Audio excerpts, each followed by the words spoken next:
Well, another week in the books for my weekly rotation, and this week was, I want to say, more interesting because there's some newcomers to the collection. I have Sensual Obsession's version of Dior Sauvage Elixir that I tried out for the first time this week, a new fragrance from City Rhythm Fragrances, and some stuff that I haven't been spending a lot of time with that are just flat out great to wear, and it was really enjoyable to wear them. So it's week number 100, milestone, if that means anything to anyone. Week number 100 seems like a milestone anyways, and we're going to discuss it, so stay tuned.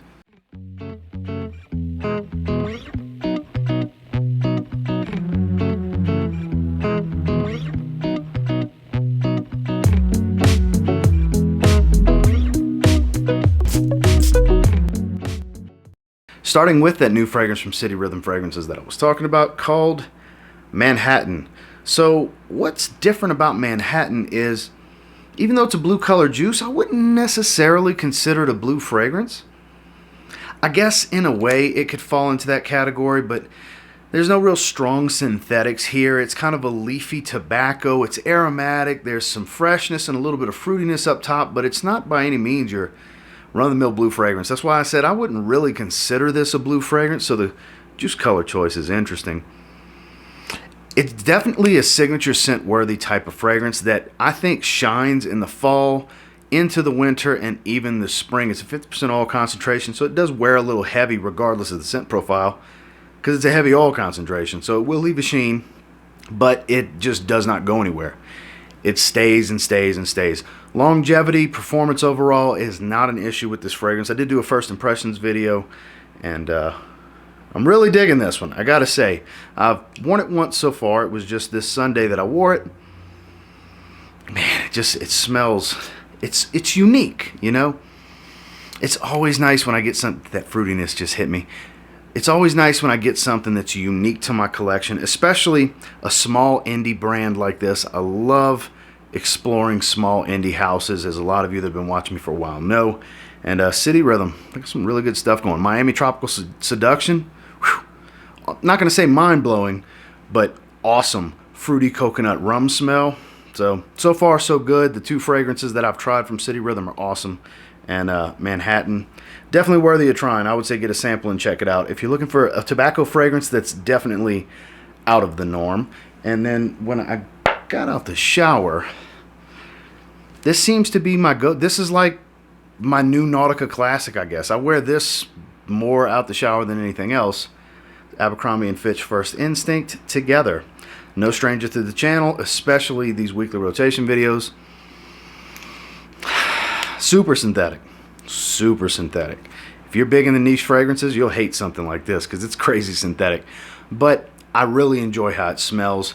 Fruity, bright citrus, heavy ambergris. Reminds me of the color scheme of the bottle Invictus Aqua style stuff, YSLY, the original First Instinct. Love how it smells. Not a great performer. It's pretty loud for the few hours that it's on my skin. The first 2 hours, it's quite loud. It can grab some attention. I have gotten several compliments wearing this fragrance. I have several bottles of it because I really enjoy it, and it's very cheap at the rack stores.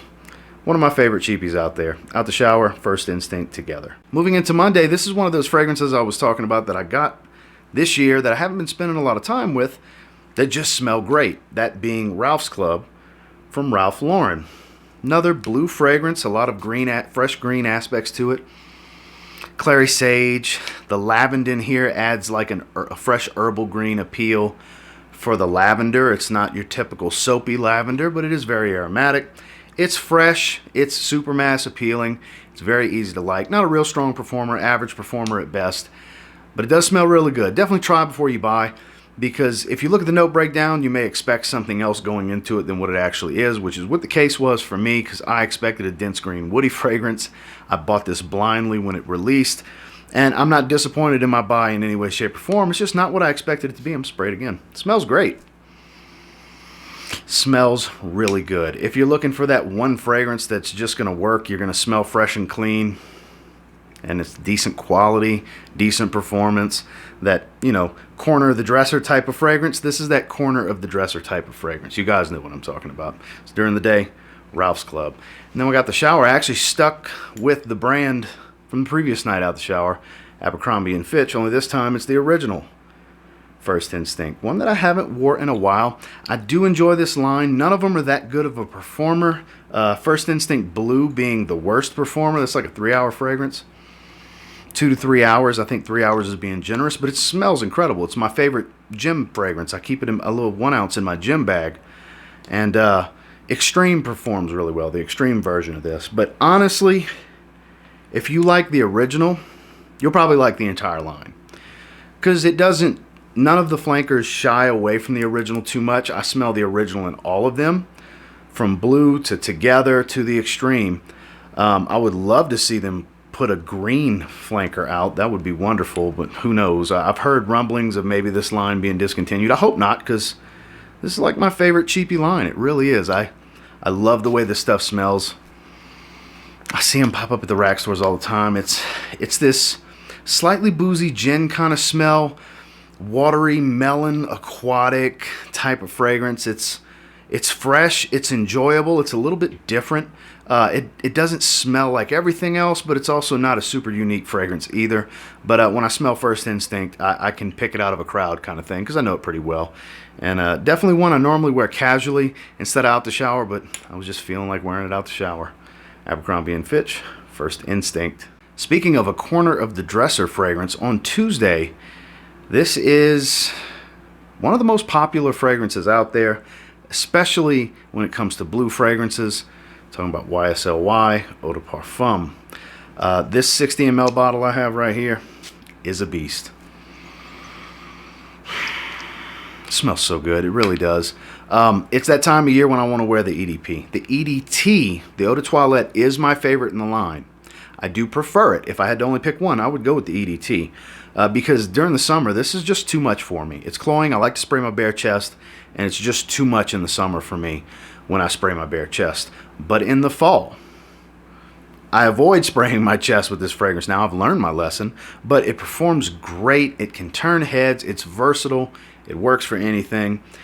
It could potentially be the best blue fragrance out there. Potentially. That's a strong statement, and I'm not going to stand behind it completely because I love a plethora of blue fragrances. Blue fragrances are kind of my thing, and I enjoy this entire line. Even the Le Parfum, which I don't own, but I have tried, I will get eventually. The entire line's good. As far as designer, mass-appealing fragrances, I think Yves Saint Laurent did a great job with this line. And this is definitely the most popular, the one that gets the most love, and for good reason.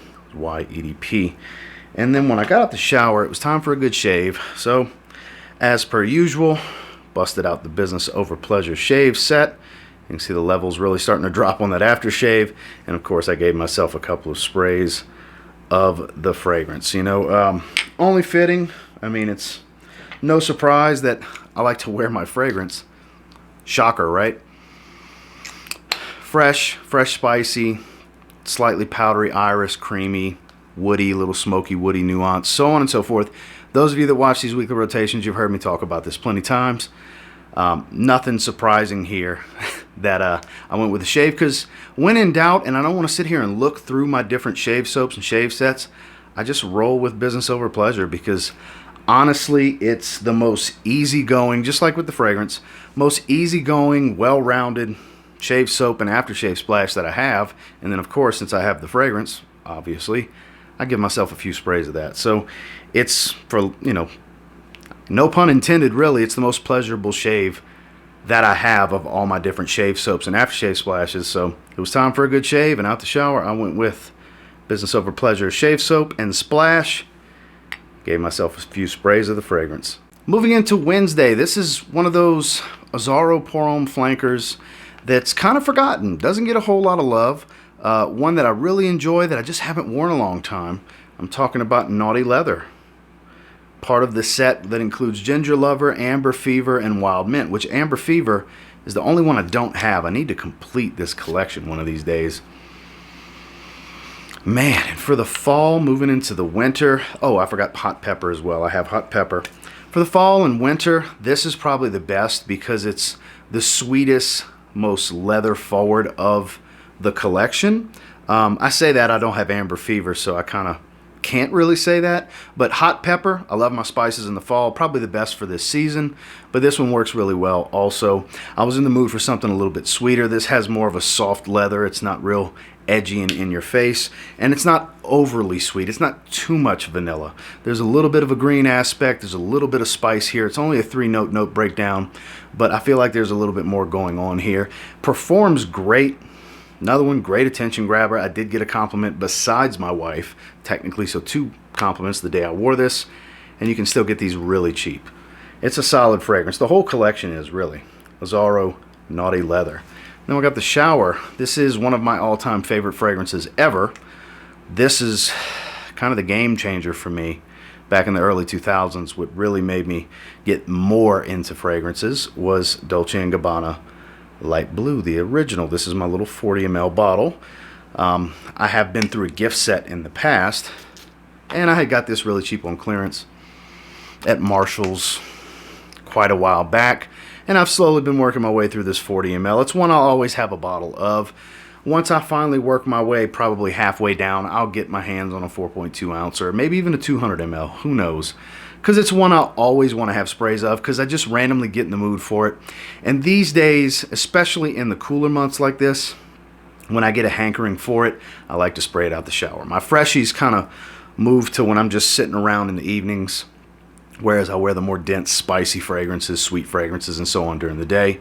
Always a pleasure when I spray this on my skin. I spray it pretty heavy too. We're talking 10 plus sprays when I spray this one, even just sitting around in this room, because I love the scent so much. Out the shower, Dolce & Gabbana Light Blue. Moving into Thursday, this is very new to the collection. This was sent to me for review by the brand, full disclosure. And I actually was enjoying it so much. I wore it during the day and I wore it again out the shower. And honestly, I think the day this goes live, I think I'm going to wear it on Sunday as well for NFL Sunday. Michael Malal, Ocean Noir. This is a damn good blue fragrance. I saw the note breakdown after I spoke about it in the video the other day, and it's interesting. Black coconut. I've never seen black coconut in a note breakdown before, and I think that's what kind of gives me seeing the word black, I'm thinking that's where this dark nuance comes from, because there's a dark, mysterious type of, it's very aquatic, it's extreme, the name's fitting, it's an darker aquatic blue fragrance, and it's not real in your face. This is not a loud blue fragrance. It's very light and airy, but still it wears relatively close to the skin, but it's very consistent and it wafts and it's very light and ozonic. I'm really digging this one. I really am. I'm going to spend some more time with it before I do a full review, obviously, but I've been impressed so far because I have 3 other Michael Malal fragrances. 139 Spice from the K-Torrent line. Pass. I never wear it. Was never a real big fan of it. It's okay. Visionaire, Midnight, I forgot the full name of it, the Flanker de Visionaire. It's okay. I like it, but I don't love it. Not enough to where I think about wearing it. Visionaire, I do wear from time to time. I really like Visionaire. I think that's a fantastic version of Creed's Green Irish Tweed. But this blows all of those out the water, hands down. This is definitely my favorite from the house so far. I mean, being a good blue fragrance, of course I was bound to like it and spray it again. Very, very good. Very watery. Juicy citrus up top without being too sweet. Not overly synthetic. It doesn't smell like a C Notes and Ambroxan bomb. Not the most natural scent, but it does remind me of like ocean mist. That, you know, standing on the beach and that misty water hitting you in the face, that kind of aquatic, airy feel. That's what I get from this, but with a darker nuance. We'll dive into it more later, but during the day and out the shower, I have really been enjoying this. I will be wearing it again probably the day this video goes live. Michael Malal, Ocean Noir. Moving into Friday is kind of a hype beast classic, if you will. I haven't wore this one in quite some time. It's been dubbed by Jeremy as the fresh fabric softener with a raspberry touch. I mean, you know what I'm talking about when I say that, because probably everybody's heard Jeremy say that about Mont Blanc Individuel. You know, this was for years in the community, hyped up. Great little cheapy gem. And I know some people can't stand it. Some people complain about performance. I get pretty good performance. It's anywhere from 5 to 7 hours every time I've ever worn it. This is my second bottle. This is a 50 ml. I used to have a 75 ml years ago. I still get anywhere from 5 to 7 hours. I'm cool with that. It's a $20 fragrance. I still like it. I still really enjoy it. I don't really get the dark chocolate nuance, the dark chocolate note that's in there, but I do get a lot of creamy woods. I get a big dose of that raspberry up top.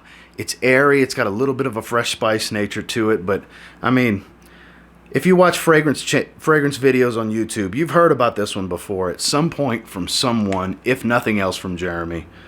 I still think it's solid.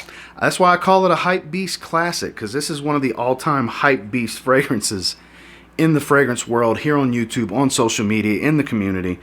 And I think for good reason. I think the hype's always been justified. I've always liked it. If you feel different, you're entitled to your opinion. This is all subjective. But for me personally, it's a solid cheapie. It's a good starter fragrance in your collection, because you're not going to spend a lot of money. And when you're just starting this hobby, you've probably never smelled a fragrance like this before. So it's going to be quite different and enjoyable for most people the first time they smell it.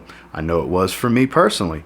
And it was nice to reach back in the collection. I haven't worn it in a very long time. And I definitely enjoyed wearing Mont Blanc Individuel. And then when I got out the shower, another one I haven't worn in quite some time, Salvatore Ferragamo. This is the original Acqua Essenziale. So this is my little 1 ounce bottle. This one I pretty much exclusively wear out the shower. I haven't worn it casually during the day in a long time.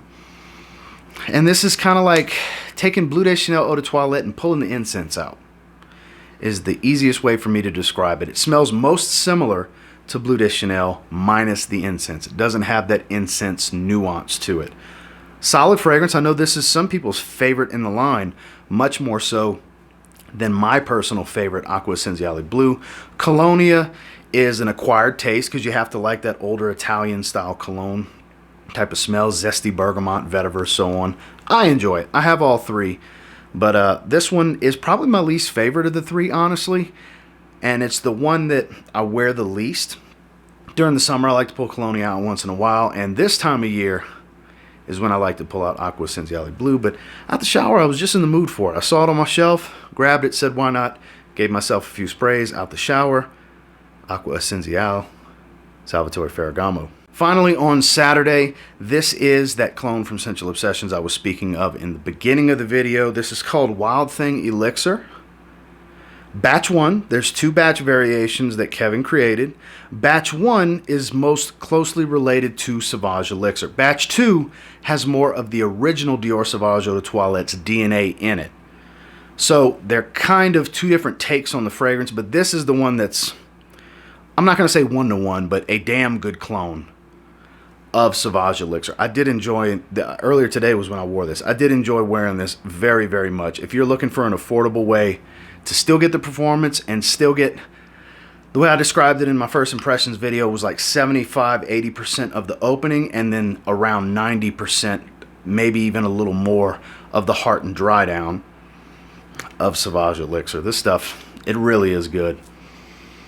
I was quite impressed, and the more I spend time with it, because I've done several test sprays, I did that wearing, I've done this wearing, I like it more and more. It radiates, it's spicy, it's woody, it's aromatic and creamy without being too sweet. It's damn good. Sensual Obsessions did a great job with this. If you're looking for a really good clone of Sauvage Elixir, check out Wild Thing Elixir. And then when I got out the shower tonight, what's currently on my skin, this was part of my Burlington video that went live, CK1 Summer 2021. Super bright, mega fresh citrus, watery aquatic.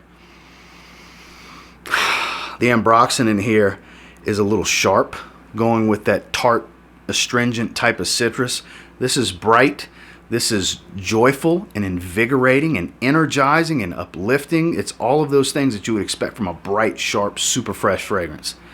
Performance is nothing special. It's like 2 to 3 hours. I think I'm going to refresh here in a little bit, honestly. But I bought it knowing full well that was probably the case going into it. I don't buy fragrances based on assumption of performance.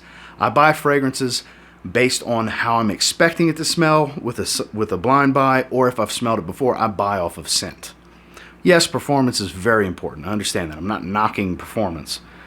But my number one is scent. If I don't love the way the smell is, or at least really like the way it smells, I'm never going to wear it. So it doesn't matter if it lasts 2 days on me. If I don't like how much it smells, the performance becomes irrelevant. So smells number one for that reason. And this smells really good. Synthetic? Sure. Special? Absolutely not. Worth 20 bucks to smell really, really fresh for a few hours? I think so. I never pass these up when it's one I don't have. I'm slowly collecting the CK1 Summers. Super happy to have the 2021. I have the 2020. I have the 2019. I'm going to start working my way back. And unfortunately, as you work your way back, they get more expensive. But out the shower, CK1 Summer 2021. Well, that's week number 100 in the weekly rotation. And until next time, do me a real quick favor. Go ahead and like, comment, subscribe. I do appreciate all the feedback. I love hearing from you guys. For those of you that have seen all 100, I am humbled, honored, and privileged to have you have watched 100 videos on the channel. I'm almost at 1,000 videos for the channel as a whole in almost 2.5 years, about 2.5 years. Actually, in a month and a half, it'll make 2.5 years. So almost 2.5 years the channel's been around. I didn't start the weekly rotation at the beginning of the channel. I started it around December of the first year of the channel, of the first 6 months or whatever. Because if I would have started back then, we'd be well over 100 weeks by now. But it's just interesting. 100 episodes of this particular format. I try not to change it too much. I try to stay true to how the format was originally with slight tweaks to some of the edits for the drop down. I like the little color blocks. That's what changed a few months back with the format for the weekly rotation. And once I made 1 year, I had debated on not continuing. A lot of you said, yeah, I love the format, keep going. So we're keeping on going, you know.